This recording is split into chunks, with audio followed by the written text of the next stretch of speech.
पुण्यातील वारजे माळवाडी परिसरामधून एक धक्कादायक फसवणुकीची घटना आपल्या सगळ्यांसमोर येत आहे.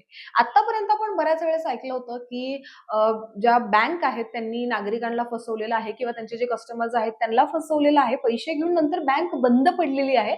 इथपर्यंतच्या बातम्या आपण आत्तापर्यंत ऐकल्या होत्या. परंतु वारजे माळवाडी परिसरामधून एक अशी बातमी आपल्या सगळ्यांसमोर येत आहे, जी पूर्णपणे उलटी आहे. एका व्यक्तीने बँकेला फसवण्याची घटना ही झालेली आहे पुण्यामध्ये. कल्याण जनता सहकारी बँक नावाची जी बँक आहे त्याची एक ब्रांच बिबेवाडी परिसरामध्ये पण आहे. 2020 आणि 21 मध्ये एक अज्ञात व्यक्ती तिथे आला होता. त्याने गहाण काही त्याचं सोनं ठेवलं होतं आणि त्या बदल्यात त्यानं 80 लाखाचं लोन घेतलं होतं. पण ते जे सोनं आहे ते खोटं सोनं होतं. आणि ही जी गोष्ट आहे ही बँकेला त्यावेळेस कळालीच नाही, कारण की जो गोल्ड व्हॅल्युएटर आहे, आता गोल्ड व्हॅल्युएटर म्हणजे कोण, की ज्यावेळेस तुम्ही तुमचं सोनं जे आहे ते गहाण बँकमध्ये ठेवतात त्यावेळेस तिथे एक व्यक्ती बसलेला असतो, ते सोनं खरं आहे की खोटं हे बघण्यासाठी. पण जो तो गोल्ड व्हॅल्युएटर आहे तो आपल्याला मिळालेल्या माहितीनुसार तो त्या व्यक्तीसोबत मिळालेला होता किंवा त्या दोघांचा सोबतचा प्लॅन होता. त्याने ते सोनं खरं आहे असं म्हणून पुढे दिलं. त्याबरोबर जे पेपर वर्क्स आहे त्याच्यामध्ये पण त्यांनी काहीतरी घोटाळा केला.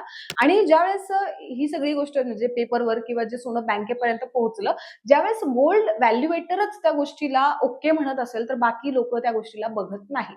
आणि अशीच ही घटना इथं घडली आणि त्यानं ओके केल्यानंतर त्या व्यक्तीला 80 लाखाचं लोन दिलं. आता जर आपण बघितलं हे 2020 आणि 21 मध्ये झालं होतं. आता 2026च्या हिशोबाने त्या 80 लाखावर एकूण आता 1,16,00,000चं व्याज झालेलं आहे. आणि ज्यावेळेस ही जी सगळी म्हणजे गोष्ट ज्यावेळेस मीटिंगमध्ये समोर आली, त्यावेळेस आता या कल्याण जनता सहकारी बँकचे जे मॅनेजर आहे त्याने वारजे माळवाडीमध्ये जाऊन या गोष्टीची कंप्लेंट केलेली आहे. तर आता जो तो गोल्ड व्हॅल्युएटर आहे त्याच्याबरोबर 20-25 जणांवर आणखी गुन्हे दाखल करण्यात आलेले आहेत. म्हणजे ह्या सगळ्यांची टीम होती आणि त्याने पूर्णपणे ही जी बँक आहे हिला फसवल्याची ही घटना आता वारजे परिसरातून आपल्या सगळ्यांसमोर आहे.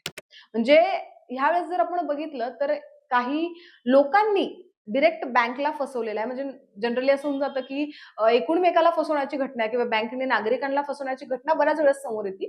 पण आता हे जे म्हणजे किंवा जो हा गोल्ड व्हॅल्युएटर याच्या बरोबरचे अजून 20-25 जण आहेत अंदाजे, यांच्यावर आता पुढची इन्व्हेस्टिगेशन पोलीस करतायत. पण तुमच्याही आजूबाजूला अशी काही घटना घडत असेल, त्यातल्या त्यात आता ज्यावेळेस सोन्याचे भाव इतके वाढलेले आहेत, तर ह्या गोष्टीची तुम्ही काळजी घ्या. आणि पाहत राहा न्यूज डॉट्स. मी मृदुला नारळ.